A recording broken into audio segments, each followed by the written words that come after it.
اتنی مطالعہ کے اندر ان کا شغف اور مشغولیت۔ کہتے ہیں کہ چونکہ بچہ تھا اور کہہ رہے کہ 9 سال کی عمر میں مروج علوم، جسے ہمارا درس نظامی ہے، 9 سال کی عمر میں ان علوم سے فارغ ہو گئے تھے۔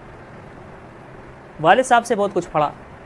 کہتے ہیں کہ رات کو میں مطالعہ کر رہا ہوتا تھا تو والد صاحب کو چونکہ ذہن میں یہ ہوتا ہے والدین کی اپنے اولاد پر بڑی شفقت ہوتی ہے کہ آرام کرے، تو کہہ رہے والد صاحب پوچھتے تھے کہ کیا کر رہے ہو؟ کہہ رہے میں فوراً لیٹ جاتا تھا کہ آرام کر رہا ہوں۔ تو کہہ رہے پھر جیسے ہی وہ کروٹ بدل کر کے دوبارہ سو جاتے تو میں پھر بیٹھ جاتا اور پھر مطالعہ شروع کرتا، صرف والد صاحب کو تاکہ یہ مطمئن رہے۔ میں جواب دیتا کہ میں آرام کر رہا ہوں۔ اتنا زیادہ ان کو علم کا شوق تھا، مطالعہ تھا۔ اور اس کے علاوہ ہم سمجھتے ہیں کہ مشغولیت کا زمانہ ہے۔ فتح بن خاقان یہ خلافت عباسیہ کے بہت بڑے وزیر اعظم گزرے ہیں۔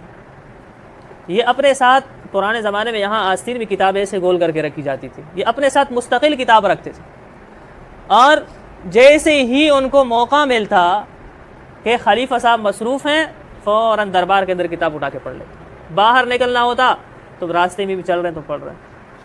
ہم نے بھی دارالعلوم میں دیکھا ہمارے کئی اساتذہ کرام کہ کلاس سے آ رہے ہیں، گھر جا رہے ہیں، ہاتھ میں کتاب ہے، لمبا راستہ، لیکن چونکہ سیدھا راستہ ہوتا ہے، گاڑی وغیرہ تو ہوتی نہیں ہے اساتذہ کے گھروں کے سامنے، تو ہاتھوں میں کتاب لیے ہوئے ہیں، جا رہے ہیں، مطالعہ کر رہے ہیں۔ اور ہمارے جو ہمدرد کا آپ نے نام سنا ہوگا، بڑی دواساز طب کی کمپنی میں ہے اور حوالے سے کوئی یونیورسٹی بھی شاید قائم ہے۔